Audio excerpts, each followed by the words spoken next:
Hello, everyone, and welcome to this episode of A Mind of Her Own.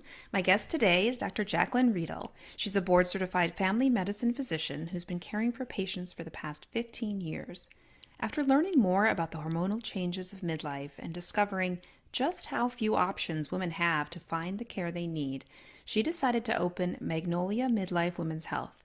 She's now focused on guiding women through the challenges of perimenopause, including hot flashes, irritability, trouble sleeping, mood changes, you name it, providing hormone therapy and other evidence-based treatments. So, Dr. Riedel, thank you so much for joining me today.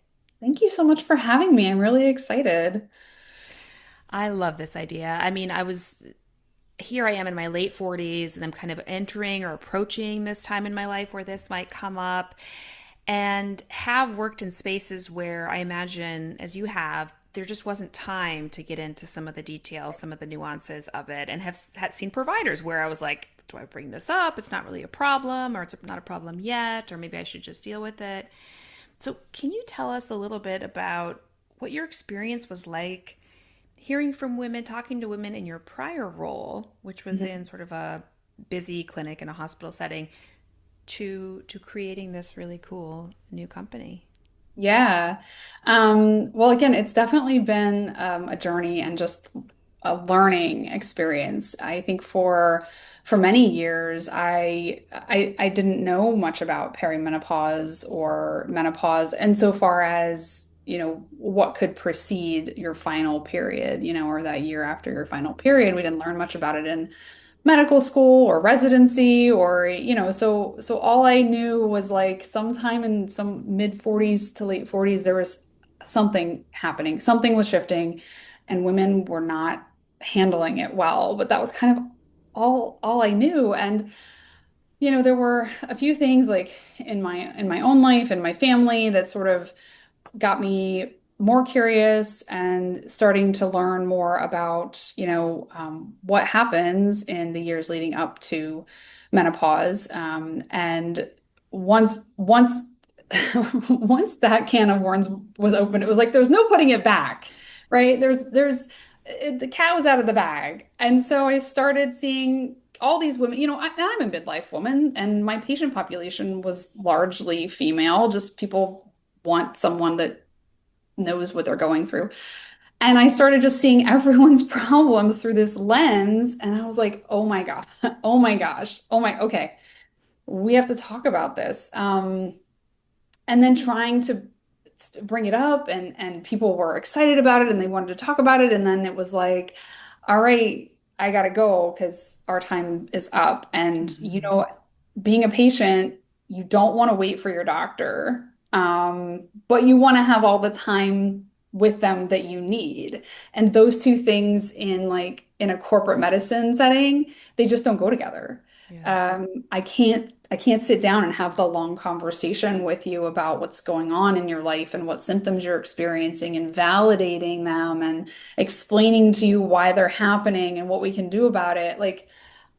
And then Joe next door needs his diabetes medications adjusted.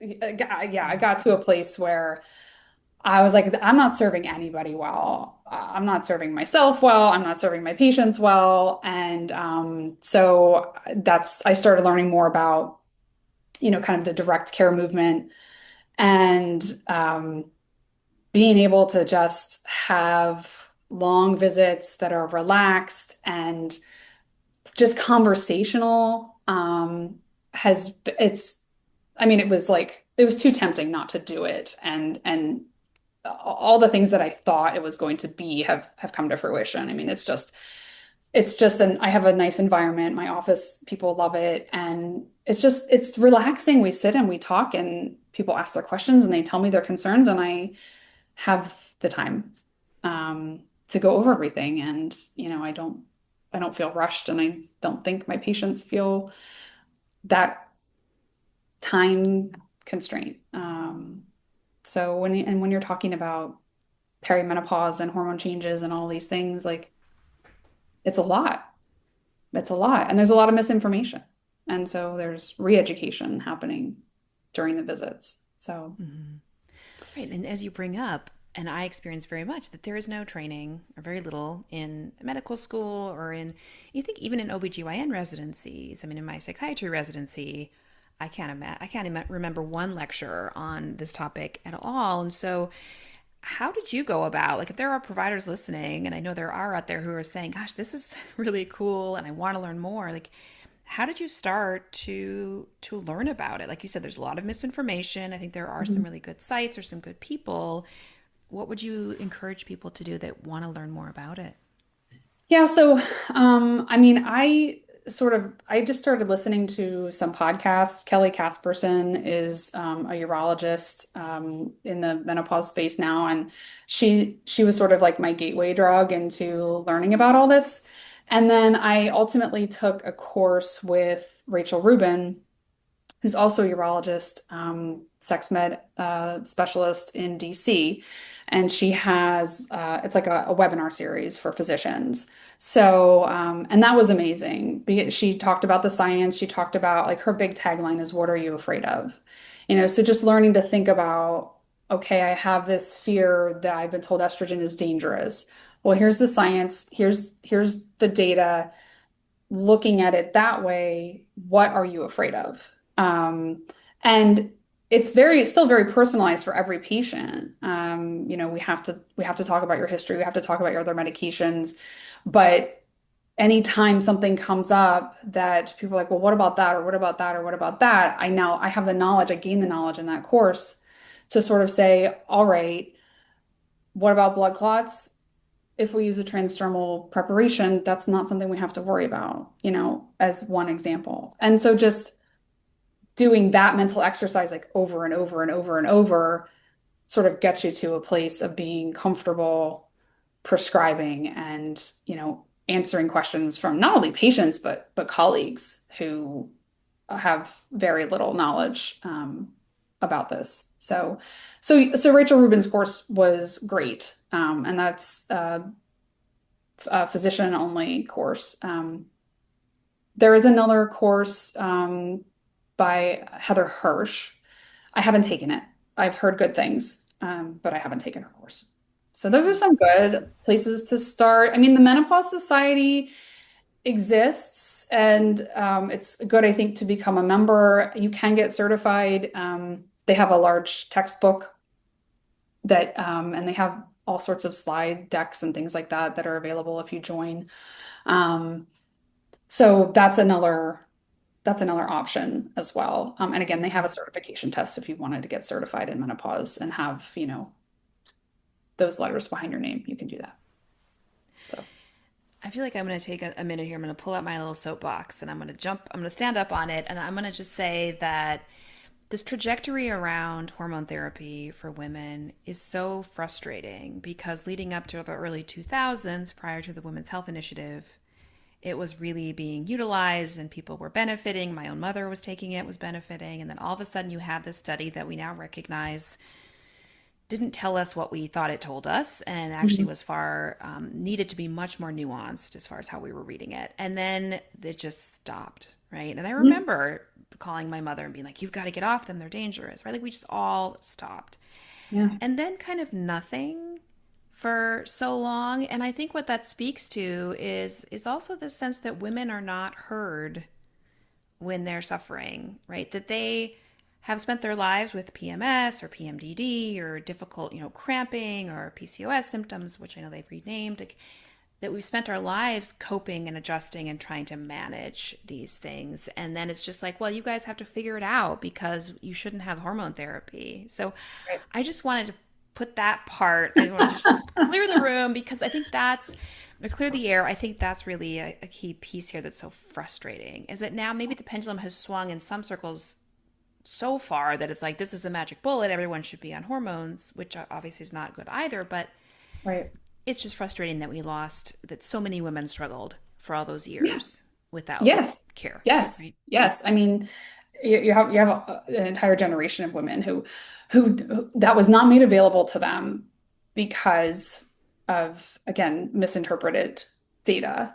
And now, I mean, those are our moms, and they're suffering from, broken bones because they're osteoporotic and heart disease that could be less severe or maybe not have developed as it did. And, there's no clear links to dementia, but I think maybe there's some connection there. And, just thinking about when you have a hormone deficiency in a man, he gets testosterone. Oh my God, we can't not let this guy have testosterone. He'll be tired and he won't be able to gain muscle and he'll have trouble sleeping and he might be depressed and well, all of these things happen to women who lose their hormones. But because of do we want to say some paternalistic medicine? I don't know. It's been all about, oh, we must protect the women and we think this might be dangerous and no, they can't make a decision for themselves. We're going to make it for them. Hmm. Yeah, Yeah. yeah. Big feels there. Big feels, Big and feels. like your company and many like it are just representing this change and this commitment. Like your focus right now is on women and these experiences, like Yeah. almost exclusively. So, tell us a little bit about just Magnolia. I love that name because I love that beautiful tree. But Magnolia Midlife Women's Health, like who ends up seeking care? Who do you kind of see as the women out there who might really benefit from connecting with you? Yeah, I think one of the most important things for people to realize is that these symptoms can start much earlier than we as a society have been sort of trained to recognize. So I have women in their late 30s coming to see me because I mean a lot of times it's something that you don't think of as a hormonal change, but they're really anxious. Um, they're not sleeping. They're just tired all the time. And these are things that classically before I started learning about hormone therapy, I'd be like, well, yeah, like you're a mom and you have kids and you have a job and you have a spouse and Mm-hmm. probably aren't exercising as much as you should. And, like, well, you're anxious. Here's an SSRI for your anxiety, and like I'm looking at it through the lens I have now, I'm like, well, can we identify some sort of cyclic pattern here? That's often a good way to look at it with women is like, what's your period like and what are your symptoms like throughout that entire cycle and sort of identifying like which hormone might be triggering this change or that change and trying to focus in there. And certainly you mentioned before that the pendulum has feels like sometimes it's swung to like everybody should be on hormone therapy. And that was a question that someone asked me when I said I wanted to open this practice. And I was just like, I don't think that everybody should be on hormone therapy, but I think that every woman should have the chance to have a discussion about hormone therapy for her and make whatever decision is right for her. I am here to give information and answer questions and whatever decision you make, is I support because it's your body. I don't, Yeah. you know. But so circling back, I got on a tangent. I'm seeing women in their as early as their mid to late 30s, starting to experience some symptoms, and so some women come to me because they have read about, perimenopause or menopause, and they think that this might be what's going on. One of the other common presenting symptoms is sleep disturbance. Just new insomnia. I can't get to sleep, or I'm waking up in the middle of the night for no reason and I can't get back to sleep. That's a pretty common one before you even see changes in the menstrual cycle. So I don't know if I fully answered your question, but No, that's helpful. I guess I'm thinking about these women in their 30s, late 30s, or even early 40s, and how do you determine that this is something that whether it's oral contraception or hormone therapy might be appropriate, or something like an SSRI for anxiety, which I know you may refer for those, but how do you kind of figure out in that age group, because it is younger than one anticipates, might yeah. need therapy? Yeah, so I mean, it's a wide-ranging sort of conversation, and I include, questions about their lifestyle. What's your diet like? Are you exercising? What are your sleep patterns like? Alcohol intake. All of these things that could potentially contribute to some of these feelings of, fatigue and sleeping poorly. We know that alcohol can have an effect on anxiety levels. So is that, or other substances too. So, sort of plumbing that social and medical history for any alternate explanations. I'll often get labs, and make sure that there's not an iron deficiency. We're not dealing with a thyroid disorder, to sort of rule out those other more common um, conditions that, could cause some of these symptoms. And if everything seems pretty normal, then especially in someone who is interested in trying hormone therapy, I feel like it's so safe that I'm not against a trial period. And if it doesn't improve your symptoms, okay, clearly we need to look further. But it almost feels like that's just like we would do if we did opt for, say, an SSRI. Like we might try one and we're not really getting any improvement. Okay, well, let's try something else. So I think that's one of the big things is just reassuring people that hormone therapy is safe and it's probably worth a trial if, again, all these other things are normal.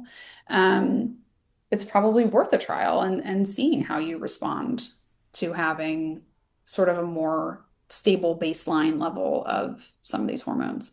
Mm-hmm.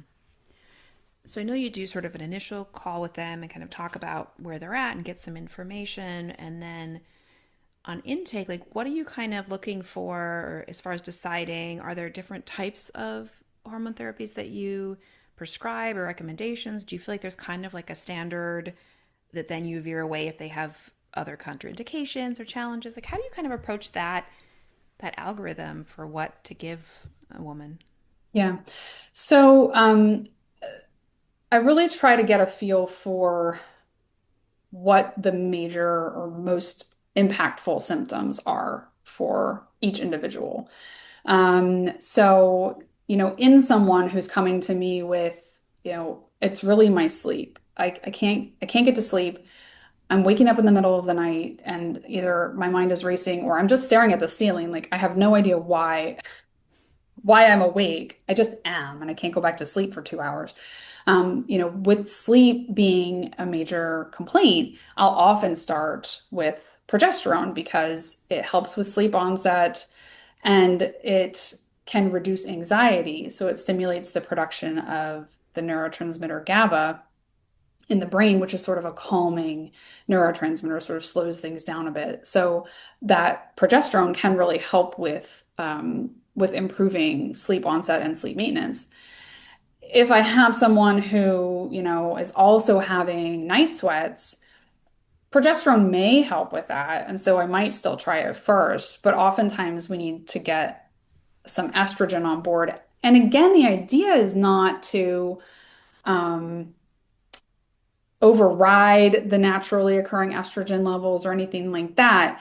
The idea is that if your ovaries and your brain are sort of starting to have this struggle during perimenopause, you basically have big swings in your estrogen levels, which is what causes a lot of the symptoms.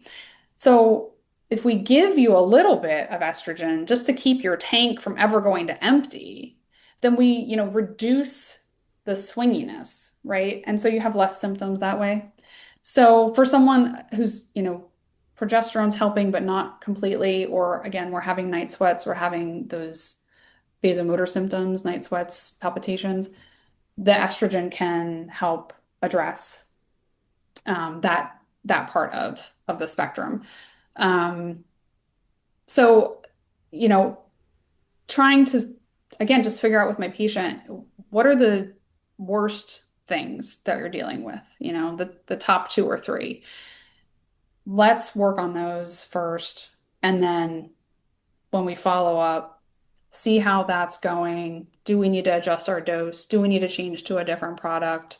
And it's just a lot of tweaking and playing and, you know, dialing in the right regimen for that person. Right. And why it's so nice that they can kind of get in and see you regularly because of the way you've Yeah. created your practice. And I found that, or find that in my psychiatry practice as well, in private practice, that I can usually get them in the next day, or we can have a brief conversation and just try and troubleshoot. That it's not you're waiting and going through these phone trees to get Mhm. to a provider, and really struggling. So that's interesting. I guess I'd love to go through some of the myths out there about hormone therapy. I mean, I think one, just for people that don't recognize that when you have oral contraceptive pills, the estrogen that we're prescribing in hormone therapy, or that you are, I'm not currently, are much, much lower, right? And Yes. even, from a starting point and even as you increase. And I think people don't seem to have the same fear, or maybe some growing concern about mood symptoms in OCPs, but not the same concerns that they have around hormone therapy. I'm wondering why you think that is. I mean, I think there was no WHI for oral contraceptives. Yeah, You yeah. know, there was no big scare campaign in the news for oral contraceptives. Mm-hmm. But I mean, you're absolutely right that the doses of hormones that we give in oral contraceptives are much higher. They are so high, in fact, that they basically take over the function of the ovaries. Which is why they are beneficial in many instances, not only for pregnancy prevention, but they can help with mood stabilization. They certainly are used to decrease heavy bleeding, and normalize cycles. And I occasionally talk to a patient who is like, I talked to someone about, my perimenopause symptoms and they wanted to put me on a birth control pill. And then I get into what their symptoms were, and I'm like, well, we don't have to do a birth control pill, but I think it would be the best choice for you, because you are bleeding like crazy, and we need to get that under control, and you don't want to have an invasive procedure to control it. So a birth control pill is probably a good choice for you. But yeah, I mean, the that's one of those things that kind of goes back to the what are you afraid of? If you would put this person on a birth control pill, you cannot simultaneously say this MHT, menopausal hormone therapy, what we used to call HRT, you cannot simultaneously say that that's dangerous, right? Because the dose Mm-hmm. is so much lower. Um, so a lot of this does come back to sort of just thinking logically about what you're giving someone and the physiology of how that's going to affect their body. Um, So, um, yeah, I don't think people should be afraid of MHT from a dosing standpoint, Mm-hmm. in any way. Yeah. I think another myth is, because I think of this, like I love this, the scare campaign, as you described it, that was in the media around the WHI. There is still this really lingering of concern that hormone therapy or MHT causes breast cancer. And I think it look from the research I know, and please correct me, that the risk, actually the overall risk, is actually still incredibly low and not dissimilar from the risks with a sedentary lifestyle, or even the risks with regular alcohol use, like more than one drink a day. And Mhm. yet you just don't hear that campaign. You don't hear that happening, or Yeah. that discussion. And even Yeah. around, there's some data around sleep deprivation, like nurses doing different, sleep schedules where they're just really getting poor quality sleep. Night shifts actually is considered sort of carcinogen in some of the Scandinavian countries because of that risk. So again, I think this is another myth that really gets so much information a little bit wrong for women. Yeah, I mean that is so pervasive. I mean, that's the first thing that people bring up, is like, oh, well, my sister's cousin's uncle had breast cancer. Like, it just doesn't, it again, it goes back to logic, right? But even in people who have a first degree relative with breast cancer, you know, taking hormone therapy is not going to increase your risk of getting breast cancer. In long-term follow-up on the WHI, the women in the treatment group actually had lower rates of breast cancer. Women who took hormones had lower rates of breast cancer. And you mentioned before some of the data misinterpretation. Part of that was because the control group, the non-treatment group, many of them had previously been on hormone therapy. And so their risk of cancer was actually reduced compared to the treatment. And that was the change they saw wasn't an increase in the treatment group, it was decrease in breast cancer incidence in the control group. So it, if for people who are worried about breast cancer, I cannot stress enough that hormone therapy is actually going to reduce your long-term risk of getting breast cancer. And if you do use hormone therapy and you do get breast cancer, your risk of dying is lower than someone who gets breast cancer and hasn't been using hormone therapy. So it's, I, yeah, it's Yeah. just, it goes, the misinformation is incredible. I just, yeah, I just wish that more people understood the truth, Hmm. behind the data. So, um, but yeah, a family member, even a first degree relative with breast cancer, is not a contraindication to you yourself taking hormone therapy. So, And I know they recently removed, I think, the black box warning off of like topical estrogen for vaginal symptoms of perimenopause and menopause, right? So, and that we don't think has any systemic effects, right? It's more right. in the region. So, is that something that you also are prescribing or are finding women are benefiting from? Oh yeah. I prescribe a lot of vaginal estrogen and, you know, yes, it can help if you're having painful intercourse, but it's also going to decrease urinary frequency. It's going to help with your pelvic floor health. It's going to decrease urinary tract infections and yeast infections, which in older women is a common cause of, debility, falls, and then breaking hips. And that, like, it's just this downhill sort of Mm-hmm. this course. Um, that could very easily be prevented. I think Rachel Rubin, the woman whose course I took, she has put some numbers out that if we just prescribed vaginal estrogen for Medicare patients, we could save Medicare billions of dollars in UTI treatment, hospitalizations, all of this stuff. And it's an inexpensive intervention of estradiol cream, like $20 for a tube that lasts you 90 days. I mean, it's it's a generic, Yeah. you know, treatment that works. And for women in midlife, sometimes they need it. I think it's about 50-50 women who use an estrogen systemically, so a patch or a gel or a spray or even an oral. About 50% will get improvement in any vaginal symptoms they're having, so they don't need a cream. But about 50% don't, so they do need a local treatment. But the local treatment is not absorbed into the general bloodstream to any great effect whatsoever. So there's a lot in the oncology world right now about rethinking what can we use for women, even who are under active treatment for breast cancer. Can they use vaginal estrogen because they do tend to suffer so much from the effects of hormone blockers that are used in breast cancer treatment. So Yeah. And you think about UTIs in older women can really cause a lot of delirium and confusion, yeah. and then that can add to more. I mean, just it's just on and on down the line. Mhm. That's really an interesting thought. So let's dive into sleep a little bit more because I love talking about sleep, and it's something I treat in my practice.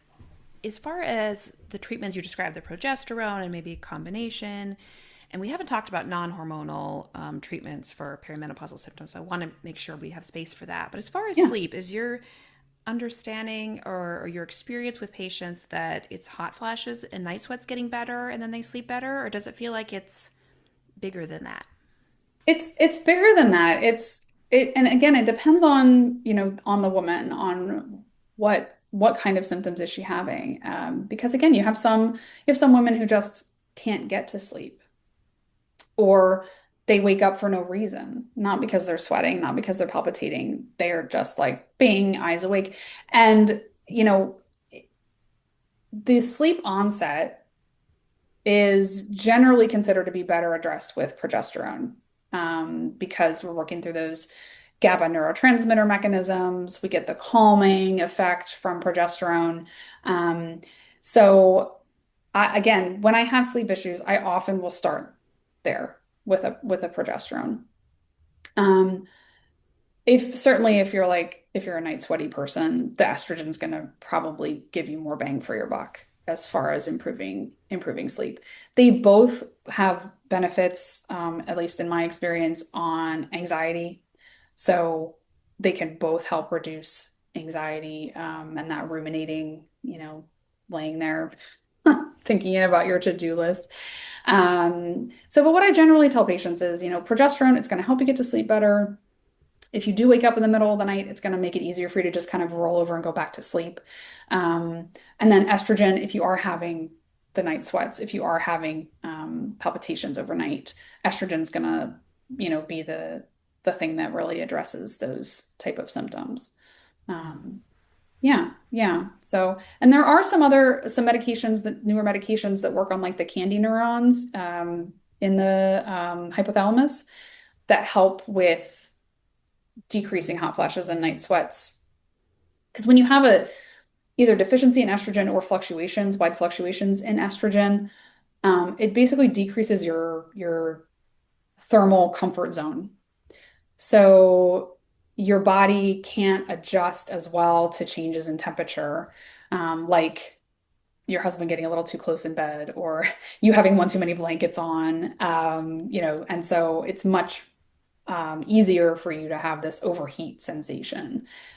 So some of, again, the newer non-hormonal medications help um, regulate that center in the brain so that you have more of a normal thermoregulatory response. And again, less hot flashes, less night sweats, that kind of thing.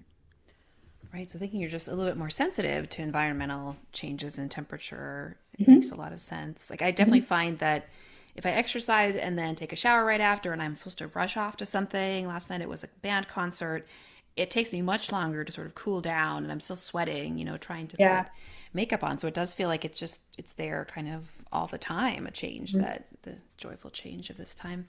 Which will change, yes. In my practice, so much of the work around sleep is, addressed with like doing CBT for insomnia, so cognitive behavioral therapy for insomnia, that really can address some of those anxious or catastrophic thoughts about Mhm. sleep, but also does some kind of specific sleep training and sort of restricting time in bed to time asleep and things like that. But the other piece is really trying to get women and men, but I see mostly women now, off of sleep medications and Yeah. talking about that a lot because, well, we know for women, for example, they had to lower the recommended dose for Ambien because so many, and type meds like that, because so many women were having trouble. And just thinking about the benzodiazepines that so many women take, Xanax, Ativan, Klonopin, that we know those can interfere with true, like, deep sleep. Like, it Right. affects our sleep architecture, right? And it can be Right. addictive and can cause, this is the piece that always kills me, is it can cause morning grogginess. So you're like, well, why take a pill that's going to make you feel more sleepy the next day? It's just that fear of not sleeping through the night, and I Yeah. understand.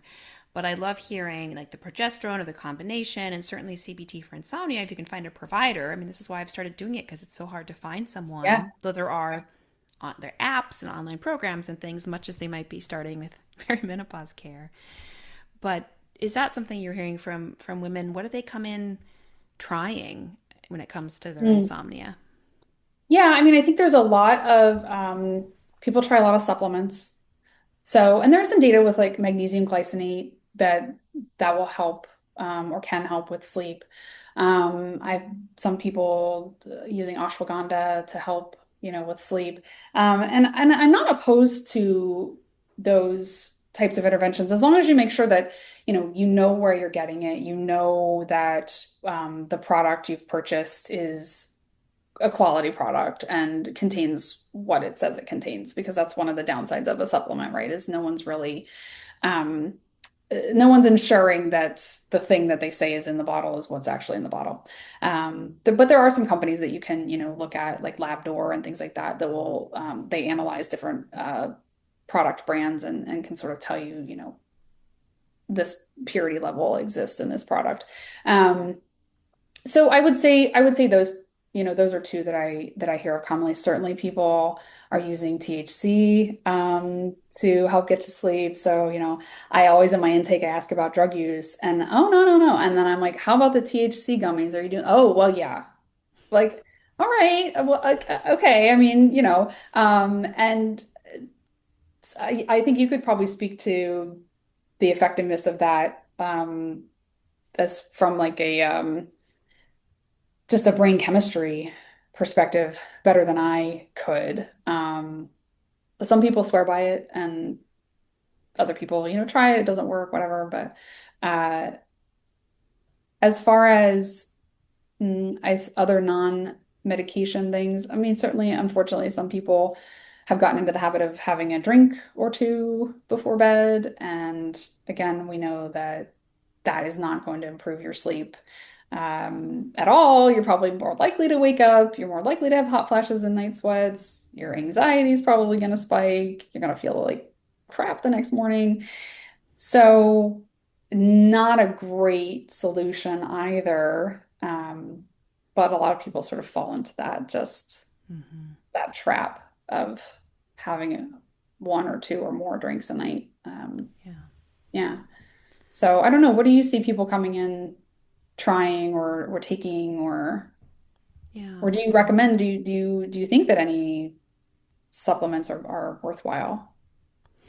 Well, I think they will often come in, maybe because they have concurrent anxiety, and will come in on something like Klonopin or Ativan, the benzodiazepines. I'm not against them for short-term use in appropriate settings. There aren't that many of those, though, and I do prescribe, have prescribed them. I'm not currently, but I think we do have that conversation that this isn't a good sleep aid. There's nothing that truly mimics your kind of natural sleep architecture. So maybe I would use an antidepressant that had a little bit of a sleep benefit like trazodone or Hmm. or mirtazapine. There are some newer agents that kind of affect the orexin receptors, just kind of newer stuff that's maybe a little bit better. But there's a lot of that sort of morning grogginess and warning Yeah. them like careful about driving in the morning and a busy mom, for example, like that's just a deal breaker because they have Yeah. to be up and moving. So I think in general, my goal is to try to get them off medication, especially things like Benadryl too. That's another one that's so I know. common, or Like the diva Benadryl in song. other forms. Yeah, exactly. Right. ZQuil. Hmm. So talking about the risks there, especially as we age. So that's a lot Hmm. of that, clarifying around alcohol. And I think so many women my age and a bit older have described just can't tolerate alcohol much Yeah. anymore. Like it's just is there's something maybe about that change in estrogen or those Mhm. fluctuations. I mean, I don't know that we have much data. Maybe it's out there, but so many of them are just like, forget it. Like if I have a Yeah. glass of wine, I can't sleep at all, or I just feel terrible. So it's also just talking about some of those things around sleep hygiene. And then Hmm. sometimes they need a little bit more of that sleep training. And CBTI is remarkably effective. That's what's so Hmm. funny about it is like you've been on Ambien for 2 or 10 years and we're able to get you off and you're sleeping better and you don't have side effects. It's just a really Yeah. gratifying experience. I guess that's why I like doing it. Yeah, I mean, I think it's like so many things that are underutilized and the just coverage is not great from an insurance standpoint all the time. And it's like, I wish we could put more funding into these things that are safe and effective versus the things that maybe aren't safe or have a lot of side effects or aren't actually improving your sleep. They're just Mm-hmm. knocking you out. Um, it's yeah. If I had a if I had a wish list. Right, some sort of preventative health too, right? That this is, Yes, which is really what I think MHT is a lot hmm of preventative health, it right? When you is. talk about osteoporosis, you talk about cardiovascular health, you talk about sort of long-term cognitive health. I think you're right, the data is not super robust yet, but boy, it makes you really think as far as women having higher rates of Alzheimer's later in life Mhm. than men and what's the difference there. Yeah, yeah. All right. this is a shift here. This is something I've just been thinking about a lot. In part, is me search, right? We all are trying to figure out our own lives, but I'm speaking to women in my age and maybe a bit older, and in addition to some of these challenges, there's also this. I think Margaret Mead referred to it as postmenopausal zest, but I'm even seeing it like in midlife. This sort of sense of I feel like this sense of potential, or I think I could start a new company, I could travel, I could be engaged, create more activism, teaching, whatever it might be. I'm just hearing this sense of possibility that women Yeah. at this age are describing. And I guess I just wanted to see if you've seen that or call attention to it because so much of the narrative around this time in our lives is about these symptoms and managing Yeah. them. And Yeah. yet I think there was that sort of famous talk that or just that speech in Fleabag. Did you watch that series where she's speaking to a woman who talks about menopause and postmenopause being just remarkable by the time you get to it because there are all these things that you don't have to deal with anymore and changes that Mhm. actually were positive. And it was like, oh wow, you don't hear that kind of discussion very often. So Yeah. I'm just curious what your experience in working with this group of women has been like. Yeah. I mean, I think for a lot of women, sort of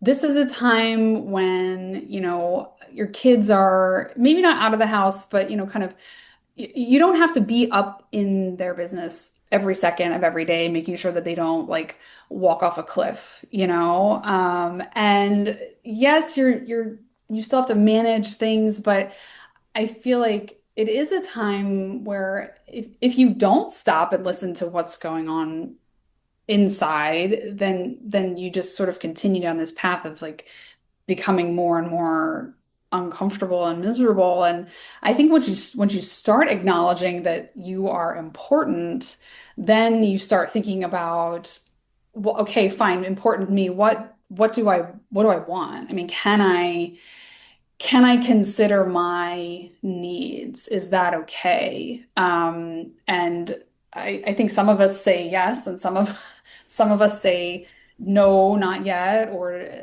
whatever. But I think in a lot of I don't know so much in America, but in a lot of cultures, there's this big celebration around like when a girl becomes a woman, right? So around puberty, and we talk about puberty as this, oh, you're becoming, the adult version of yourself, and look at all this potential. And I think this is a correlate. Like now we have this new phase that is starting. And yes, look at how much life you have left and look at all the things that you still can do or give yourself permission to think about or explore or whatever. And sometimes, I mean, change can be uncomfortable, right? And sometimes you have a little seed of a thought and it takes a while to sort of say, okay, yeah, this is gonna become a thing. But this lights me on fire and I got to do it, you know? Mm-hmm. So I think it can definitely be a time of um, change for the better if you let it, Yeah. right? Um, so yeah, I mean, and there's all stories out there of, oh, I feel better and I started my own company or Yeah. climbed a mountain or whatever because I felt like myself again and I felt like I could like do the things that I needed to do and move towards the things that draw me. So, Yeah. yeah. And yours has created this beautiful new, process, this new company that I'm sure Yeah. women listening, like, who are you restricted to certain areas? Are people living in certain places? Or how can they find you if they want to learn more? Yeah, so I'm licensed in New Jersey. Mm-hmm. So I see patients in person. My office is in Haddonfield, which is in South Jersey, right outside of Philadelphia. I also offer telehealth appointments. So I have a couple patients that live, in North Jersey, and it's an hour and a half, 2 hour drive. Yeah. So we do telehealth visits. Um, Yeah, I'm open all week, Monday through Friday right now, and my website is magnoliamidlife.com. So people can go there. I have, booking links and all about me, and I have information. I do a blog, and they can sign up for a newsletter and all that fun stuff. I'm on Instagram at Magnolia_midlife. So I try to post there fairly regularly, just thoughts, little informational tidbits, things like that. Um, yeah, those are the big places. I am going to be doing a lecture at the Haddonfield Public Library. So that's on June 30th. Awesome. Okay. Um, so people do have to register through the library website to go there, but I'm telling people, everybody sign up. Let's make it standing room only. Let's have a party. So I love um, that. yeah, I'll be talking about perimenopause and is factor fad, I think is the title of the lecture. But yeah, and so I'd love to see anybody there who wants to come and learn a little bit more and ask questions and all that. So That's yeah. awesome. All right, I'll put the link to sign up for that, to register for that, and also just to, have a 15-minute convo with you to decide if they might Yes. benefit from some of these things we're talking about. So I think there's so many women listening that feel that way. So I love this. Thank you for creating this practice, and thank you for joining me on the Thank podcast you for today. inviting me. This was so fun. You're my first podcast ever. So Yay! like I'm no longer a podcast virgin or whatever. I love it. It's full circle from listening to them, learning from them, Dr. Right. Casperson and others, and here you are today. So Yeah, yeah. So that's I amazing. love your podcast. I've been binging it. So it's just you have so many great episodes. Like just yeah, feel very fulfilled and very like, yes, someone's talking about these things. Um, when I listen to your podcast. So thank you for doing that. Absolutely. So, to All right. listeners that are listening, we are both doctors, but not your doctor. So, make sure that any of these things we're talking about, they're not medical advice, but just giving you some ideas about who you could talk to about this. Maybe it's Dr. Riedel, maybe it's others to get the care that you need. So, thank you all for joining us. And thank you again, Jacqueline, for being Thank here. you.